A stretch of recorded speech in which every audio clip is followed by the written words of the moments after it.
업황이 힘들다는 이야기는 아주 오래전부터 우리를 좀 자극해 왔고 최근 분위기가 좀 어둡죠. 이번에 매출 급감 소식까지 들려왔습니다. 최정우 전문가님, 네. 지금 IT가 처한 상황이 좀 불안하죠? 그렇죠. 지금 삼성전자의 발목을 잡을 만한 이슈였나요? 저는 그렇게 생각해요. 이미 시장에서 악화된 요인들, 실적에 대해서 다 알고 있는 사실이니까 최근의 흐름을 보시면 더 이상 크게 급락하지 않고 오히려 좀 반등세가 나타나고 있었고, 특히 낸드 프레시를 중심으로 바닥에서 저점 논이 계속해서 좀 일어나고 있거든요. 그래서 시장은 내년도 정도에서는 캐펙스 투자가 늘어날 것으로 예상이 되고 있는데, 우리가 3월 달부터 지금 크레디트 임펄스라는 것이 있습니다. 이게 뭐냐면 네. 신용자금인데, 그러니까 시장에서 자금에 대한 공급이 계속해서 늘어나고 있거든요. 그러니까 3월 달부터 늘어나고 있는데, 과거의 데이터를 보면은 크레디트 임펄스가 먼저 늘어나고 시차를 두고 캐펙스 투자가 늘어나고 있는 흐름을 보이고 있습니다. 무슨 얘기냐면은 앞으로 반도체 회사들은 특히 미국의 반도체 회사들 중에서 미국의 예를 들어서 아마존이나 마이크로소프트나 IT 이런 IT 기업들의 이런 설비 투자가 제가 예상했을 때는 늦어도 내년도부터는 적극적으로 일어날 가능성이 높다라고 보시는 것이 맞겠고요. 자, 그렇다는 얘기는 올해 3분기에서 4분기 정도가 저점일 가능성이 높겠고, 내년부터는 완연하게 반도체 가격이 상승이 나타난다면, 과거의 데이터를 보면은 SK 하이닉스 같은 경우에는 이렇게 좀 주가가 흘렀습니다. 먼저 EPS 주당 순이익의 턴어라운드 전에 한 1분기에서 한 2분기 정도 먼저 주가가 먼저 움직이는 경향이 있었거든요. 그러니까 먼저 선행적으로 움직인다라고 보시면 돼요. 업황이 개선되기 이전에 앞서서요. 그렇죠. 네. 그러니까 먼저 실적이 좋아지기 전에 먼저 주가가 먼저 움직이는 경향이 많았거든요. 그래서 그렇다면은 내년도에 업황이 좋아지고 실적이 좋아지기 전에 미리 주가가 먼저 선행하는 모습을 지금 현재 지금 보여주고 있죠. 지금 가격은 바닥인데 먼저 올랐잖아요. 그러니까 먼저 지금 오르고 있잖아요. 그래서 오늘은 지금, 밀렸지만 최근에는. 그렇죠. 최근에 흐름이 상승세가 나타나고 있기 때문에 오히려 내년도에는 완연한 반등이 나타나면서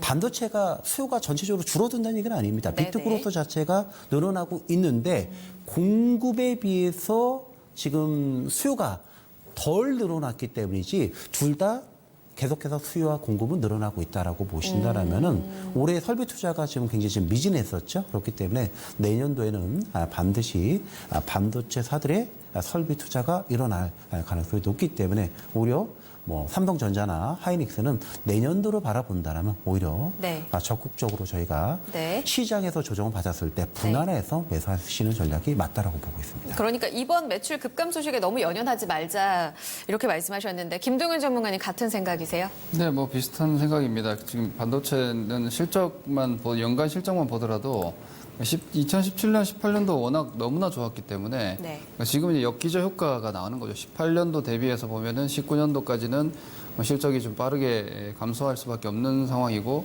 반도체 같은 경우는 재고 사이클, 설비 투자 사이클을 항상 타는 사이클 업종이기 때문에 이게 지금 사이클의 어느 지점이냐가 항상 제일 중요합니다. 이게 차세대 공정으로의 대규모 투자가 진행되는 시점이냐, 혹은 메모리가 이제 차세대로 넘어가는 시점이냐. 이렇게 과도기일 때는 투자는 많이 진행되고 매출은 안 나요. 근데 그게 이제 완전하게 투자가 끝나고 가동이 회복되고 수요처들에서 공격적으로 이제 투자를 하게 되면 또 엄청나게 빠르게 시세가 확장되고, 사이클 업종들인 디스플레이 반도체 같은 경우는 전형적으로 업다운 사이클이 상당히 심한데, 지금은 이제 이런 것 같아요.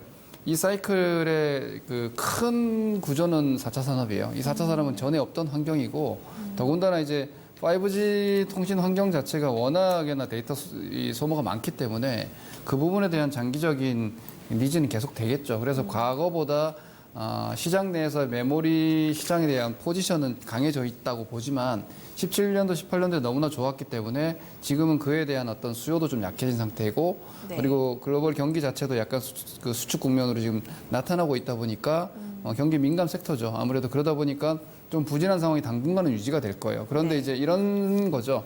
같이 경기가 힘들 때 뭐 굴뚝주 산업재 이런 쪽보다는 지금은 그나마 4차 산업이라는 기반 하에서 네. IT 쪽 환경이 그나마 개선되고 있기 때문에 그런 점들에서 좀 버텨내고 있는 거고 경기가 차후에 좀 개선이 된다라면 경기 연동한 시세는 어떻게 보면 충실히 나올 거라고 보여요. 그래서 다른 업종들 대비해서 딱히 뭐 투자 대상에서 좀 할인 요인을 준다거나 그럴 필요는 없어 보이고요. 종목 선정에 있어서는 좀 우선순위를 여전히 IT 쪽으로 가져갈 필요가 있겠고 네. 그 안쪽에서는 메모리는 뭐 빠질 수 없는 종목군이기 네. 때문에 이미 많이 반영된 부분이 있고 그 일본의 수출 규제 시점에서 반도체 가격이 급등을 했잖아요. 초급등을 했어요. 네.